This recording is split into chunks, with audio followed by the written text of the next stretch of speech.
Welcome to Gyan Niketan Girls School. Hello students, I am Aarti Sharan. Today I am going to discuss the summary of The Last Leaf written by O. Henry. O. Henry is the pen name of William Sidney Porter.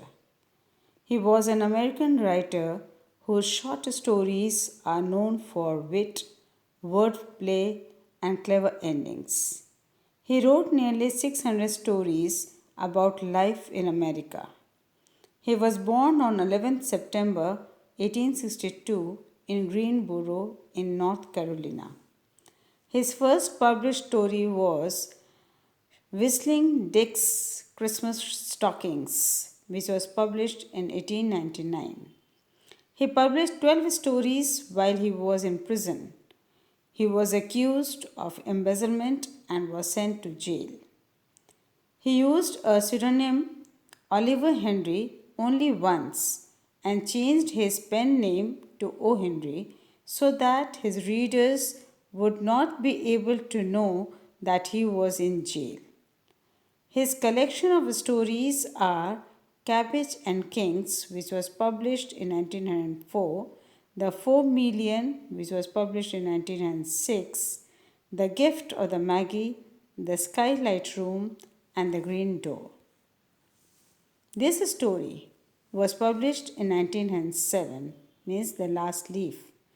This story, The Last Leaf, took place in Greenwich Village in New York City. This was a heaven for artists who took studio apartments on rent to do their paintings. Sue and John C. were two young artists. They lived together in a small flat. They shared an inexpensive studio at the top of a rundown apartment building.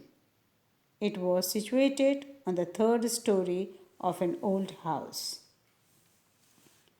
Johnsy fell seriously ill in November. She had pneumonia. Sue was worried.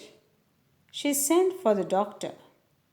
But the doctor told Sue that Johnsy had a 1 in 10 chance of living and that only chance depended on her desire to live.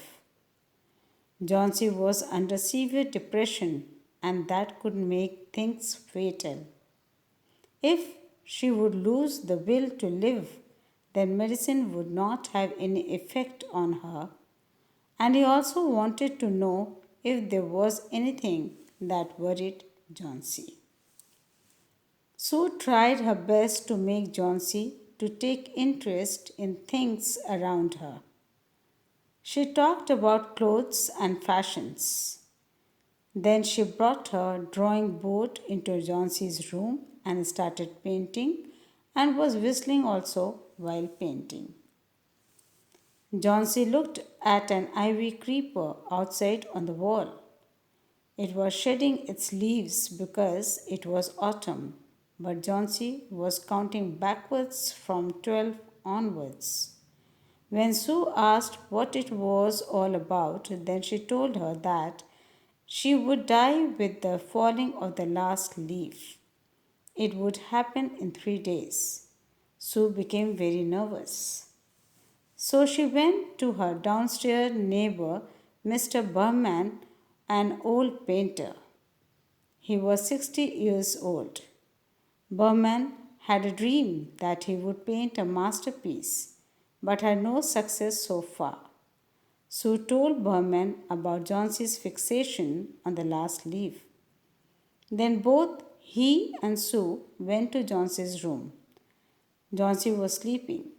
They saw the ivy creeper had only one leaf left on it. That night there was a storm again.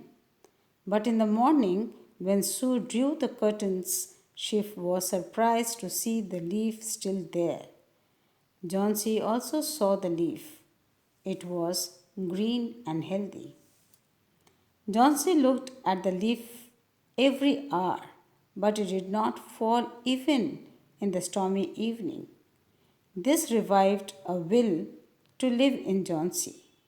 Then Johnsy realized that Her negative thoughts were due to depression and apologized for being so silly.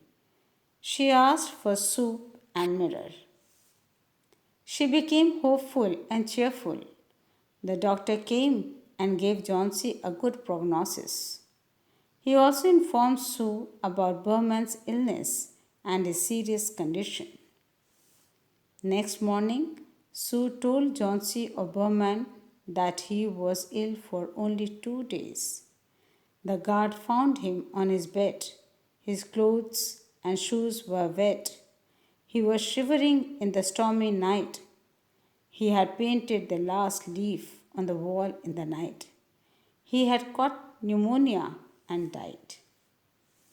Then Sue explained Johnsy that the leaf did not flutter because it was Berman's masterpiece. He had painted that leaf the same night when the last leaf fell. So his ultimate desire was fulfilled. He had painted his masterpiece.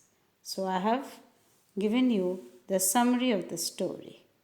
Thank you.